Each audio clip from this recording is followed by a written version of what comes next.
Alright, we'll take an empty case, activate the measure,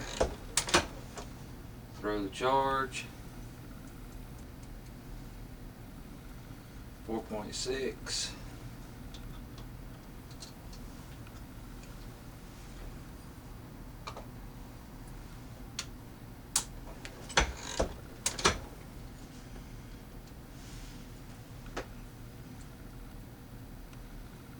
.6.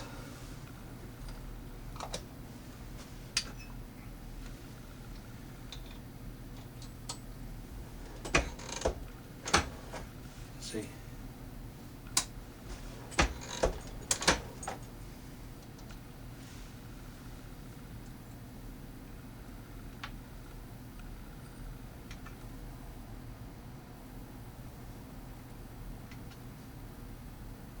.6. This powder's so fine, if it lays up on the side of the scale plate bowl, some of it won't be sitting directly in the scale. It is such a fine powder. Can be difficult to work with.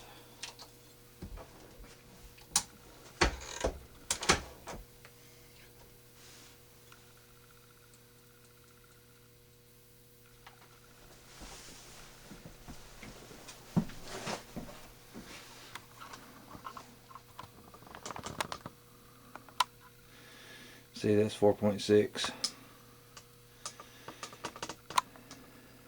So it is definitely a repeatable powder measure. And one thing is, if you're using this powder measure with some of the progressive presses, you can actually they have a chain that comes with the kit that you can tie it up and stake it here. I do have the option of staking it to where every time I actuate it, it'll disengage the lock. I don't see it needing that purpose because I can just take the lock out. It's just a little piece of plastic right here that you put in sideways and lock in place.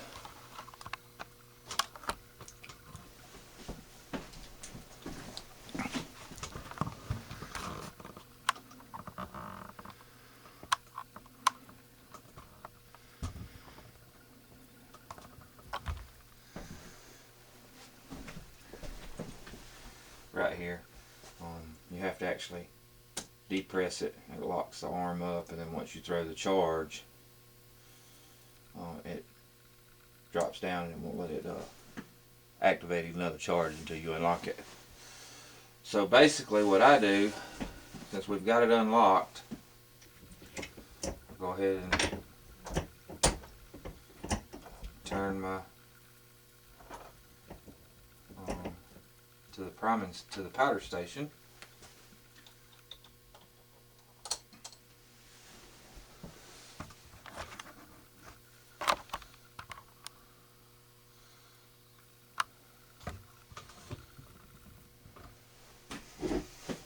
Make sure it's unlocked. Throw a charge. Everything looks good. Drop it down so it advances to the next position. Tray of bullets. Visually inspect our powders in there.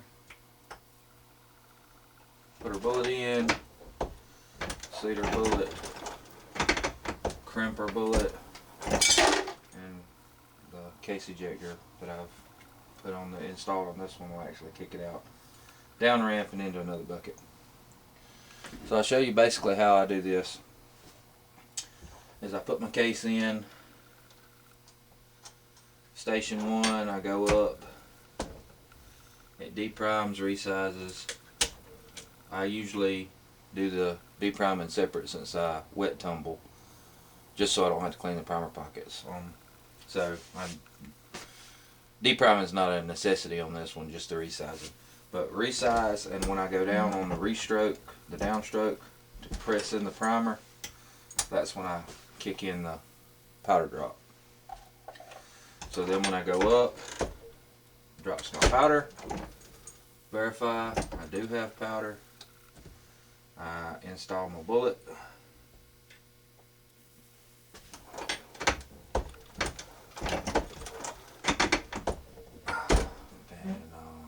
bullet seat, and then it goes to the next station, bullet crimp, and then kicks the case out. So I will go through a couple of these and the speed that I would actually. And typically what I do is, since I verify all my powders in every case, is every 5th round or every 10th round, typically I throw a charge on the scale just to make sure that nothing's changed. I've never seen it happen in a batch of 50 bullets, even with a perfect powder measure. Usually these don't change unless you get around and start fiddling with them. But basically, you put your bullets here. Now I'll kind of position you where you can see what I'm doing.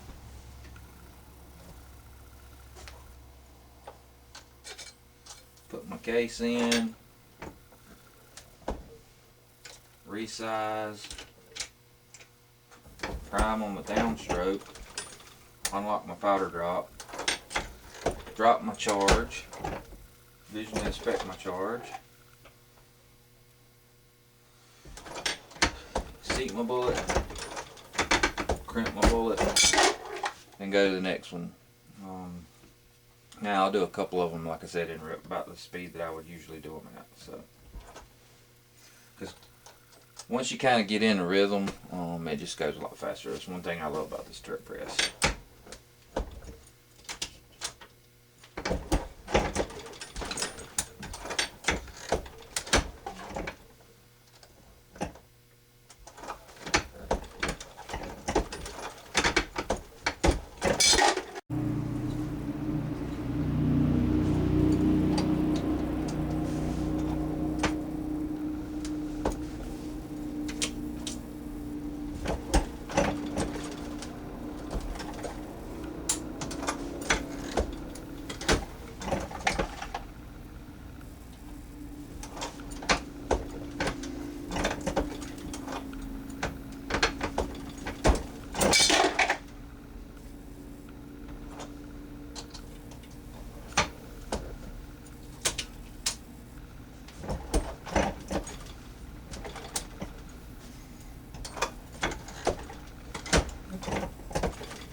Another reason why I said I like this turret press is because basically all I have to do is pick the turret up out of the bushing,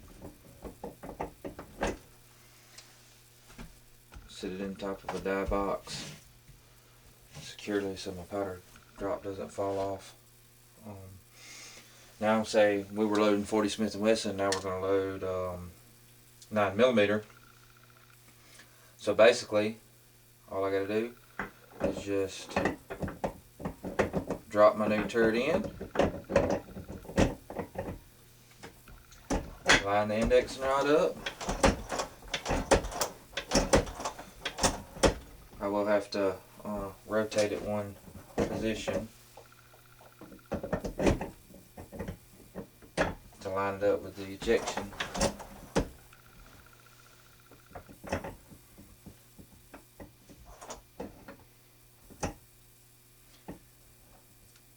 There's the seat die. That way, when we load our 9mm rounds, it'll eject. But basically then all I have to do is take my powder hopper off,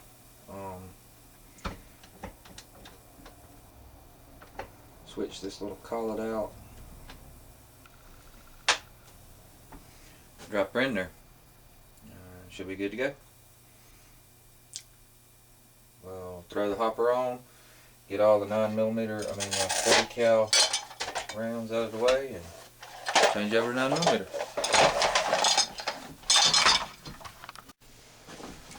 One thing I did have to do is, since I Don't have another riser. I need to order one next time I order parts, but I'll take my riser and install it in my powder through expanding die. That way I can install a powder drop onto this die.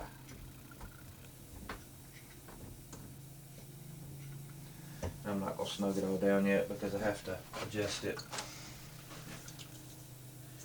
Put your primer feed on to make sure, see how that's going to hit. So basically I want this to be to where it doesn't make contact.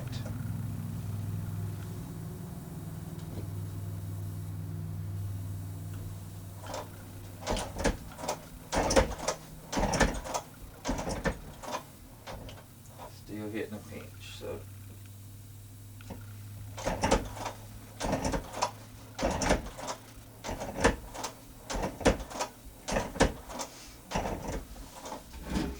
and then I just have to recalibrate my drum to the powder measure I want, and go from there.